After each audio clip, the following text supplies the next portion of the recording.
ദൈവം ഫലം കാഴ്ച ദൈവത്തെക്കുറിച്ചുള്ള പരിജ്ഞാനത്തിൽ വളർന്നു വരണമെന്നും സകല സഹിഷ്ണുതയ്ക്കും ദീർഘക്ഷമയ്ക്കുമായി യേശുവിന്റെ മഹത്വത്തിന്റെ തലമുറമെന്നും പൂർണ്ണ ശക്തിയോടെ ബലപ്പെടണമെന്നും വിശുദ്ധന്മാർക്ക് വെളിച്ചത്തിലുള്ള അവകാശത്തിനായി നമ്മെ പ്രാപ്തരാക്കുകയും നമ്മെ ഇരുട്ടിന്റെ അധികാരത്തിൽ നിന്ന് വിടുവിച്ച് തന്റെ സ്നേഹസ്വരൂപനായ പുത്രന്റെ രാജ്യത്തിലാക്കി വെക്കുകയും ചെയ്ത പിതാവിന് സന്തോഷത്തോടെ സ്തോത്രം ചെയ്യുന്നവരാകും എന്നും അപേക്ഷിക്കുന്നു.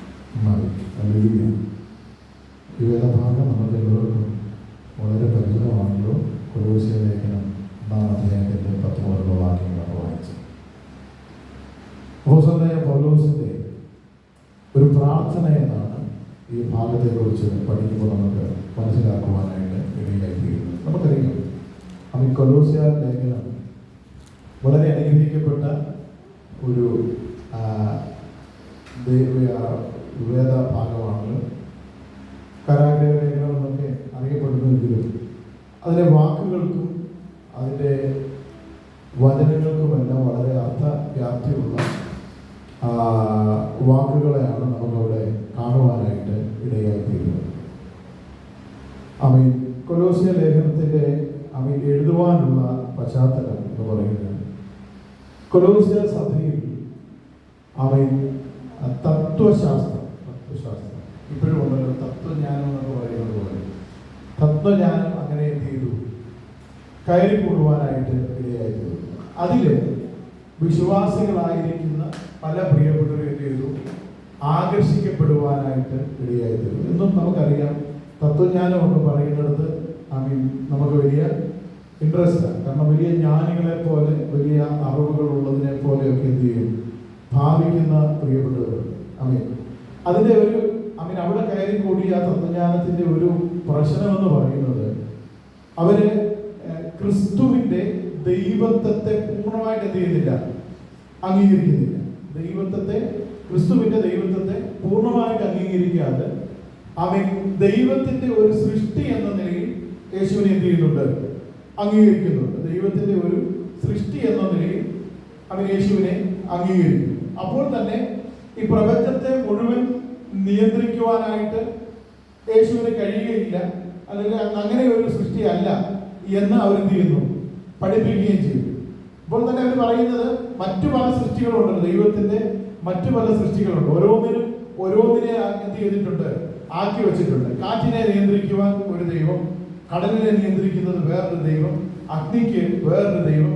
അങ്ങനെ പല നിലകളിൽ എന്ത് ചെയ്യുന്നുണ്ട്, പലതിനെ കുറിച്ച് അവര് പഠിപ്പിക്കുവാനായിട്ട് ഇടയായിട്ടുണ്ട്. ഈ പഠിപ്പിക്കലുകൾ എന്ത് ചെയ്തു എന്നറിയാമോ, ദൈവസഭയ്ക്കകത്ത് നുഴഞ്ഞു കയറിയപ്പോൾ അതിൽ പലരും എന്ത് ചെയ്തു, ആകൃഷ്ടരാകുവാനായിട്ട് ഇടയായി തീർന്നു. നമുക്കറിയാം, ദൈവവചനത്തിന് അടിസ്ഥാനമില്ലാത്ത പ്രിയപ്പെട്ടവര് പുതിയ കാര്യങ്ങൾ കേൾക്കുമ്പോൾ വലിയ ജ്ഞാനമുള്ള കാര്യങ്ങളാണെന്ന് ഗ്രഹിച്ചിട്ട് അത് ഉപദേശമാണോ ദുരുപദേശമാണോ എന്ന് തിരിച്ചറിയാൻ പോകാത്ത അനുഭവങ്ങൾ ഇന്നും ദൈവസഭയ്ക്ക് സംഭവിക്കുന്നുണ്ട്. ഹല്ലേലൂയ. അതുകൊണ്ടാണ് പല ദുരുപദേശങ്ങളും എന്ത് ചെയ്യുന്നത്, വളരെ വേഗം വർദ്ധിച്ചു വരുന്നത്, അല്ലേ? വളരെ വേഗം വർദ്ധിച്ചു വരികയും അത് വളരെ വലിയ രീതിയിൽ വ്യാപരിക്കുവാനുമായിട്ട് ഇടയായിത്തീരും. അങ്ങനെ സംഭവിച്ചതാണ് കൊലോസ്യ സഭയിലും എന്ത് ചെയ്തു, ഇങ്ങനെയുള്ള ദുരുപദേശങ്ങൾ കയറി കൂടുവാനായിട്ട് ഇടയായിത്തീർന്നു. തന്മുഖാന്തരമായിട്ട് വിശ്വാസ സമൂഹത്തിലെ പലരെയും എന്ത് ചെയ്തു, അതിലേക്ക് ആകർഷിക്കപ്പെടുവാനായിട്ടും ഇടയായിത്തീർന്നു. അതിനുശേഷം അപ്പോസ്തലനായ പൗലോസ് അതിൽ നിന്ന് അവരെ മടക്കി കൊണ്ടുവരേണ്ടതിനായിട്ട് എഴുതുന്ന ലേഖനമാണ് കൊലോസ്യ ലേഖനം എന്ന് പഠിക്കുമ്പോൾ നമുക്ക് മനസ്സിലാക്കുവാനായിട്ട് ഇടയായിത്തീരും. ഹല്ലേലൂയ. അപ്പോൾ ഇവിടെ പ്രാരംഭമായി തന്നെ അപ്പോസ്തലൻ ഒരു പ്രാർത്ഥനയാണ് ചെയ്യുന്നത്, കഴിക്കുവാനായിട്ട് ഇടയായിത്തീരുന്നത്. ഹല്ലേലൂയ. അപ്പോസ്തലനായ പൗലോസ് ഹല്ലേലൂയ, അവൻ ഈ എഴുതിയിരിക്കുന്ന, ഈ പറഞ്ഞിരിക്കുന്ന പ്രാർത്ഥന ഹല്ലേലൂയ, ഒന്ന് മനസ്സിരുത്തി നമ്മളൊന്ന് വായിച്ചാൽ ഹല്ലേലൂയ, അതിൽ നിന്ന് പല കാര്യങ്ങളെ നമുക്ക് എന്ത് ചെയ്യാൻ കഴിയും, ഗ്രഹിക്കുവാനായിട്ട് ഇടയായിത്തീരും. ഹല്ലേലൂയ. നമ്മൾ വെറുതെ അത് വായിച്ചു വിട്ടാലും പറ്റുകയില്ല. ഹല്ലേലൂയ. അത് നമ്മൾ എന്ത് ചെയ്യണം, അതിനെ ഗ്രഹിക്കത്തക്ക നിലയിൽ നമ്മളൊന്ന് വായിച്ചാൽ. ഹല്ലേലൂയ. ദൈവവചനം വായിക്കുമ്പോൾ പ്രത്യേകം ശ്രദ്ധിക്കേണ്ടുന്ന ഒരു കാര്യം, ദൈവവചനം നമ്മൾ മറ്റു ബുക്കുകൾ വായിക്കുന്നത്, ഞാൻ പലപ്പോഴും പറഞ്ഞിട്ടുണ്ട്, മറ്റ് ബുക്കുകൾ വായിക്കുന്ന ലാഘവത്തോട് നമ്മൾ എന്ത് ചെയ്യരുത്, വായിച്ചു വിടരുത്. ഹല്ലേലൂയ.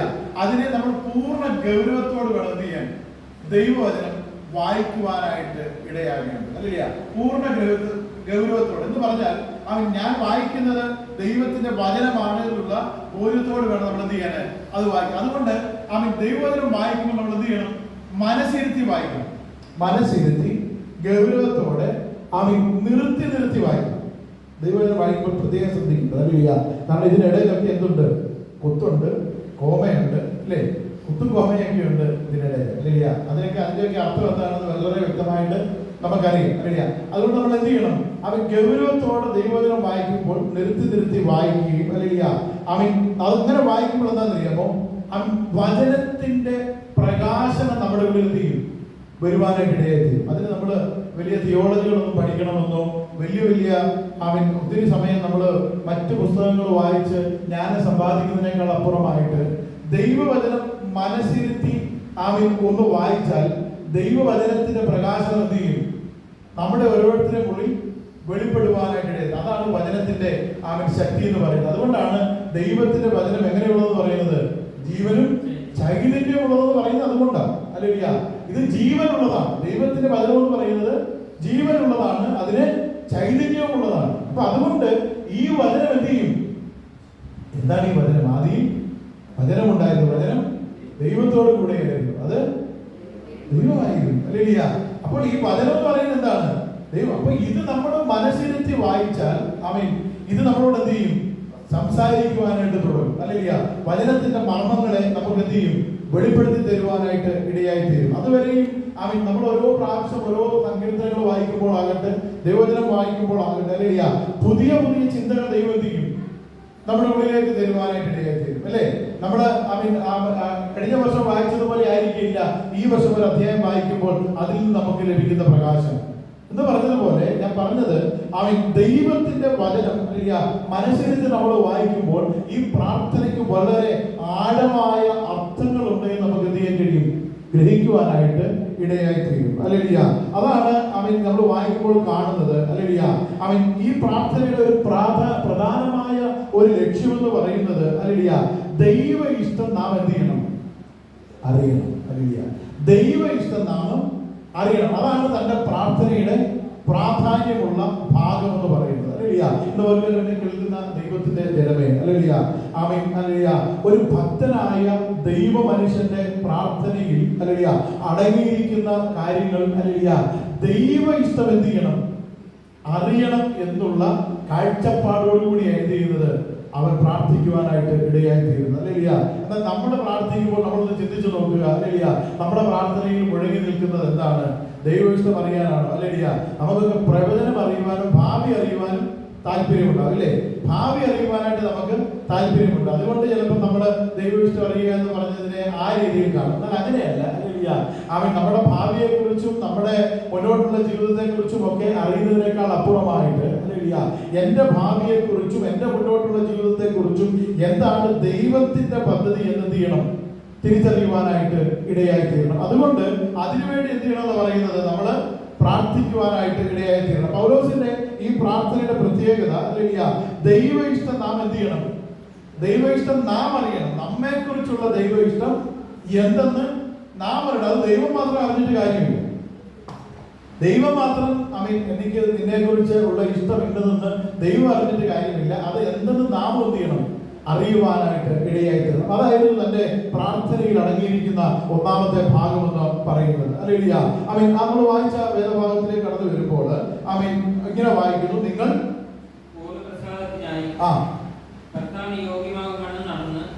ഒന്നാമത് പറയുന്നത് കർത്താവിന് യോഗ്യമാവണം എന്ത് ചെയ്യണം? നടക്കണം. അല്ലേലൂയ. ഇപ്പൊ ദൈവഹിത പ്രകാരമുള്ള നടപ്പിലാണ് ദൈവം എന്ത് ചെയ്യുന്നത്? പ്രസാദിക്കുന്നത്. അല്ലേലൂയ.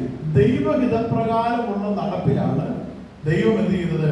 പ്രസാദിക്കുവാനായിട്ട് ഇടയായി തീരുന്നത്. അല്ലേലൂയ. പൂർണ്ണ പ്രസാദത്തിനായി കർത്താവിന് യോഗ്യമാവണം എന്ത് ചെയ്യുക? നടക്കുക. അല്ലേലൂയ. നമുക്കറിയാം ഉൽപ്പത്തി പുസ്തകം 5-ാം അധ്യായത്തില് അതിന് 21 മുതൽ 24 വരെയുള്ള വാക്യങ്ങൾ വായിക്കുമ്പോൾ അവിടെ ഒരു വ്യക്തിയെ നമുക്ക് കാണുവാനായിട്ട് കഴിയുന്നുണ്ട്. ആരാണ്? ആനോക്ക്. അല്ലേലൂയ. ആനോക്കിനെ കുറിച്ച് പറയുന്നത് എന്താണ്? ദീർഘവർഷം. എത്ര വർഷം? 365. വർഷങ്ങൾ എന്ത് ചെയ്തു എന്നാ പറയുന്നത്? ദൈവത്തോട് നടന്നു. ദൈവത്തോട് കൂടെ നടന്നു. ഹല്ലേലൂയ എന്ന് പറയുന്നത് ഒരു വലിയ പ്രാധാന്യമുള്ള കാര്യമാണ് കേട്ടോ. ഹല്ലേലൂയ. അവൻ ഇത്ര ദീർഘവർഷങ്ങൾ ദൈവത്തോട് കൂടെ നടക്കുക എന്ന് പറയുന്ന ഒരു ചെറിയ കാര്യമല്ല. നമ്മളൊന്ന് ചിന്തിക്കണമേ. ഹല്ലേലൂയ. നമ്മളെ പോലെ തന്നെ ജീവിതത്തിൽ തിരക്കുള്ള വ്യക്തിയായിരിക്കാം, ജീവിതത്തിൽ പ്രാരാബ്ധങ്ങളുള്ള വ്യക്തിയായിരിക്കാം, ഹല്ലേലൂയ, തലമുറകളുള്ളവരായിരിക്കാം, മക്കളുണ്ടാകാം, കൊച്ചുമക്കളുണ്ടാകാം, ഹല്ലേലൂയ, ജീവിതത്തിൽ നമ്മൾ ഇപ്പോൾ അനുഭവിക്കുന്ന എല്ലാ പ്രതിസന്ധികളും അവൻ തന്റെ ജീവിതത്തിൽ ഉണ്ടായിരിക്കാം, ഇല്ലേ? ഹല്ലേലൂയ. തന്റെ ജീവിതത്തിലെ ആവശ്യങ്ങൾ ഉണ്ടായിരിക്കാം, തന്റെ ജീവിതത്തിൽ രോഗങ്ങൾ ഉണ്ടായിരിക്കാം, തന്റെ ജീവിതത്തിൽ ദുഃഖങ്ങൾ ഉണ്ടായിരിക്കാം, ഹല്ലേലൂയ. ഏതെല്ലാം ഒരു മനുഷ്യൻ ഈ ഭൂമിയിൽ അവൻ ആയിരിക്കുമ്പോൾ ഉണ്ടാകാവുന്ന എല്ലാ പ്രയാസങ്ങളും എന്ത് ചെയ്തിട്ടുണ്ടാകാം? തന്റെ ജീവിതത്തിൽ ഉണ്ടാകാം, ഹല്ലേലൂയ. എന്നാൽ അതിനെക്കുറിച്ച് ദീർഘമായിട്ടൊന്നും പറയുന്നില്ലെങ്കിലും ചുരുങ്ങിയ വാചകങ്ങളിലാണ് എങ്കിലും അവൻ, ഹല്ലേലൂയ, അവൻ തന്നെ കുറിച്ച് എഴുതിയിരിക്കുന്ന ഭാഗത്ത് പറഞ്ഞിരിക്കുന്നത് അവൻ എന്ത് ചെയ്യുന്നു എന്നാ പറയുന്നത്? ദൈവത്തോട് കൂടെ നടക്കുവാനായിട്ട് ഇടയായിത്തീർന്നു. ഹല്ലേലൂയ. ഇന്ന് മുൻകാലം എന്നെ കേൾക്കുന്ന ദൈവത്തിന്റെ ജനമേ, ഹല്ലേലൂയ, അവൻ ദൈവത്തിന്റെ കൂടെ നടക്കുക എന്ന് പറയുന്നത് വളരെ പ്രാധാന്യമുള്ള കാര്യമാണ്. എന്ന് പറഞ്ഞാൽ, ഹല്ലേലൂയ, അവൻ, ഹല്ലേലൂയ, ദൈവത്താൽ പരിപൂർണമായിട്ട് എന്ത് ചെയ്യുന്നു? നിയന്ത്രിക്കപ്പെടുന്നു. ഹല്ലേലൂയ. ദൈവത്താൽ പൂർണ്ണമായിട്ട് നിയന്ത്രിക്കപ്പെടുന്ന ഒരു ജീവിതം, അതായിരുന്നു ഹാനോക്ക് നയിച്ച ജീവിതം. അതുകൊണ്ടാണ് ഹാനോക്കിനെ കുറിച്ച് പരിശുദ്ധാത്മാവ് രേഖപ്പെടുത്തിയിരിക്കുന്നത് അവൻ എന്ത് ചെയ്യുന്നു പറയുന്നത്? ദൈവത്തോട് കൂടെ നടക്കുവാനായിട്ട് ഇടയായിത്തീർന്നു. ഹല്ലേലൂയ. ഇന്ന് പോൽക്കാൻ എന്നെ കേൾക്കുന്ന ദൈവത്തിന്റെ ജനമേ, ഹല്ലേലൂയ, അവൻ നമ്മളെ കുറിച്ചും ദൈവത്തിന്റെ ആത്മാവ് പറയുവാനായിട്ട് ഇടയായിത്തീരണം. ഹല്ലേലൂയ. അവൻ എന്നോട് കൂടെ നടക്കുന്ന മനുഷ്യനാണ്, അവൾ എന്നോട് കൂടെ നടക്കുന്ന വ്യക്തിയാണ് എന്ന് പരിശുദ്ധാത്മാവ് നമ്മെ കുറിച്ച് എന്ത് ചെയ്യണം? സാക്ഷ്യം പറയുവാനായിട്ട് ഇടയായിത്തീരണം. ഹല്ലേലൂയ. അത് ഏതെങ്കിലും ഒരു ദിവസം മാത്രമല്ല, ഏതെങ്കിലും ചില മണിക്കൂറുകൾ മാത്രമല്ല, ഇവിടെ ആരാധനയ്ക്ക് ഇരിക്കുന്ന സമയത്ത് മാത്രമല്ല, ഹല്ലേലൂയ, ജീവിതത്തിന്റെ എല്ലാ മേഖലകളിലും, ജീവിതത്തിന്റെ എല്ലാ ഇടങ്ങളിലും അവൻ ദൈവത്തോട് കൂടെ നടക്കുക, ദൈവത്തോട് ചേർന്ന് നടക്കണമെന്നുള്ള പ്രാർത്ഥനയോടുകൂടി ആയിരിക്കണം നമുക്ക് മുന്നോട്ട് പോകുവാനായിട്ട് തീരേണ്ടത്. ഹല്ലേലൂയ. ഹല്ലേലൂയ. ഇന്ന് ആമേൻ അടുത്ത ഭാഗത്ത് ആമേൻ അബ്രഹാമിനെ കുറിച്ച് പറയുന്നത് എന്താണ്? ഹല്ലേലൂയ. ആമേൻ നീ എന്റെ മുമ്പാകെ നിഷ്കളങ്കനായി നടക്കുക. നീ എന്റെ മുമ്പാകെ എന്ത് ചെയ്യണം? നിഷ്കളങ്കനായിട്ട് നടക്കുക എന്നെന്ത് ചെയ്യുകയാണ്? അബ്രഹാമിനോട് ദൈവം പറയുകയാണ്. ഹല്ലേലൂയ. ഇതുപോലെ എന്നെ കേൾക്കുന്ന ദൈവത്തിന്റെ ജനമേ, ഹല്ലേലൂയ, അവൻ ഈ നടപ്പ് എന്ന് പറയുന്നത് നമ്മുടെ ജീവിതത്തെയാണ് എന്ത് ചെയ്യുന്നത്? കുറിക്കുന്നത്. ഹല്ലേലൂയ. നടക്കുക എന്ന് പറഞ്ഞാൽ എന്താണ്? ജീവിക്കുക എന്നുള്ളതാണ്. ഹല്ലേലൂയ. അപ്പൊ നമ്മുടെ ഉള്ളിലെ നിഷ്കളങ്കത എന്ത് ചെയ്യണം? നമ്മുടെ ഉള്ളിലുള്ള നിഷ്കളങ്കത വെളിപ്പെടണം. ഹല്ലേലൂയ. ആ ജീവിതമാണ് എന്ത് ചെയ്യേണ്ടത്? വെളിപ്പെടേണ്ടത്. ഹല്ലേലൂയ. ഇതുപോലെ എന്നെ കേൾക്കുന്ന ദൈവജനമേ, ഹല്ലേലൂയ, നമ്മുടെ പ്രാർത്ഥനകൾ ആ നിലകളിലേക്ക് എന്ത് ചെയ്യണം?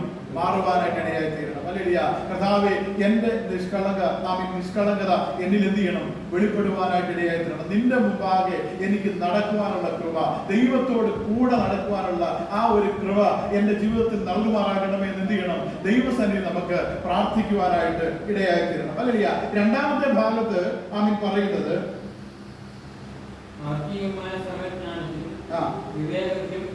അവന്റെ ഇഷ്ടത്തിന്റെ പരിജ്ഞാനം കൊണ്ട് നിറഞ്ഞു വരണമെന്നും.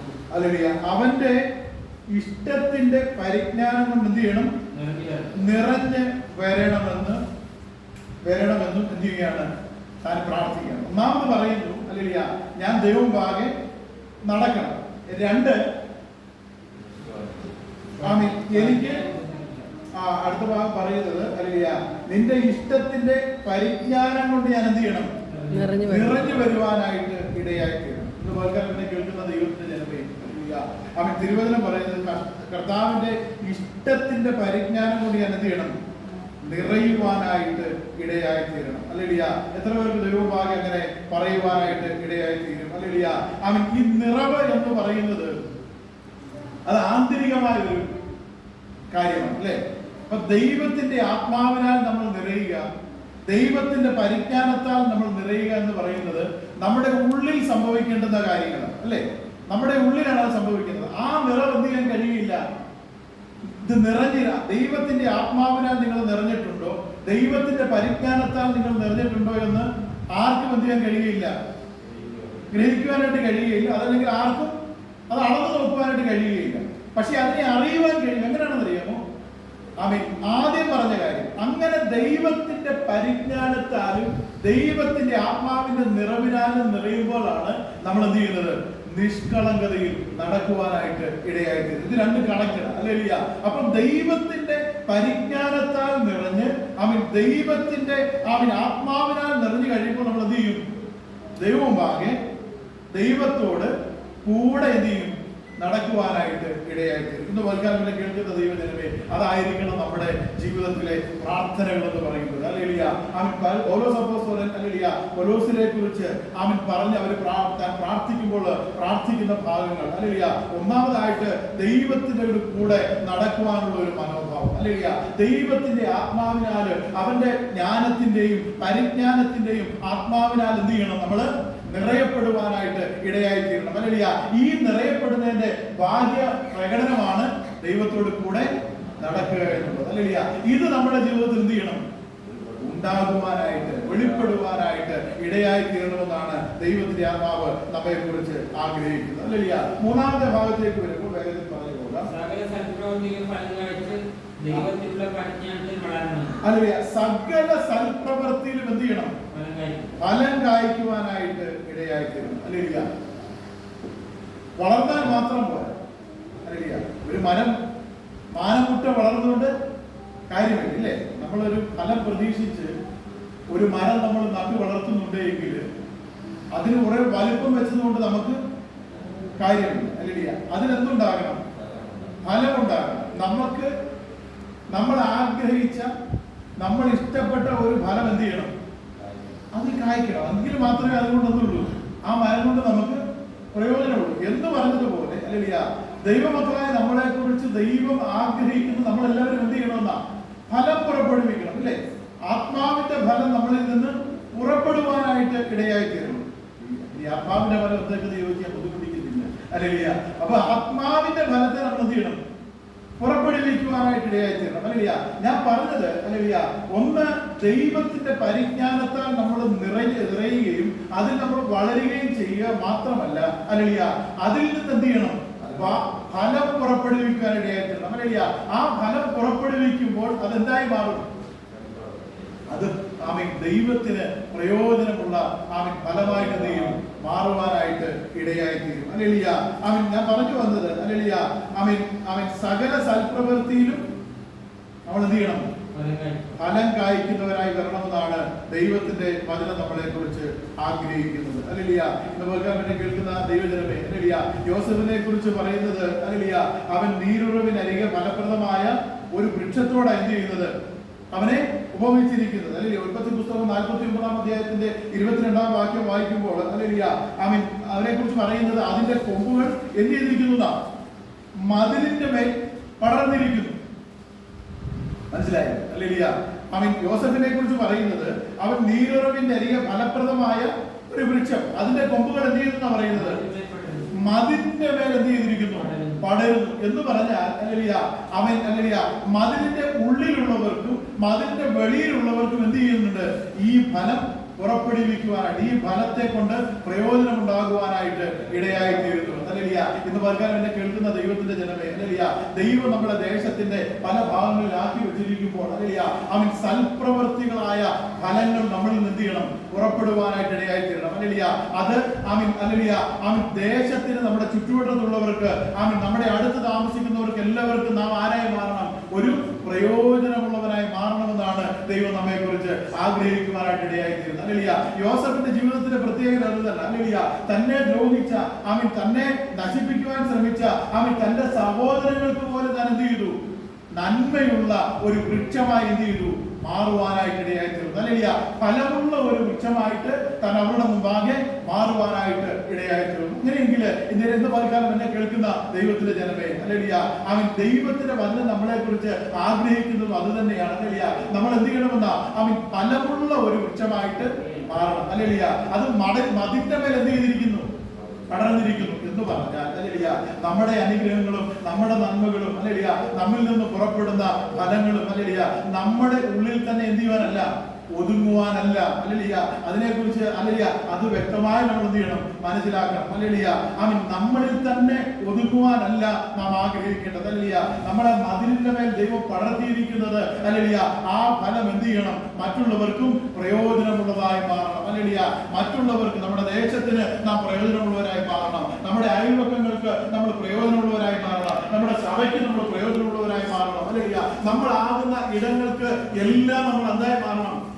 പ്രയോജനമുള്ളവരായി മാറണമെന്നാണ് ദൈവം നമ്മെ കുറിച്ച് ആഗ്രഹിക്കുവാനായിട്ട് ഇടയായിത്തീരുന്നത്. ഹല്ലേലൂയ. ഞാൻ പറഞ്ഞു വന്നത് ചോദിച്ചാൽ ഹല്ലേലൂയ ആമേൻ ഹല്ലേലൂയ ആ പ്രാർത്ഥനയിൽ അടങ്ങിയിരിക്കുന്ന മൂന്നാമത്തെ കാര്യം നമ്മൾ എന്ത് ചെയ്യുക?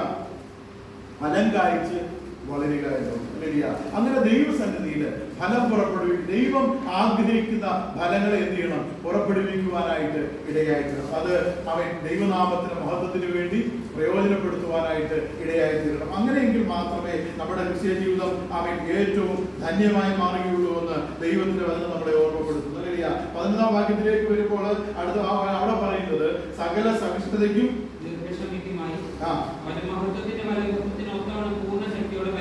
പൂർണ്ണ ശക്തിയോടെ നമ്മൾ എന്ത് ചെയ്യണം? ബലപ്പെടുവാനായിട്ട് ഇടയായിത്തീരണം. ഹല്ലേലൂയ. അപ്പൊ ദൈവസന്നിധിയിൽ നമ്മൾ എന്ത് ചെയ്യണം?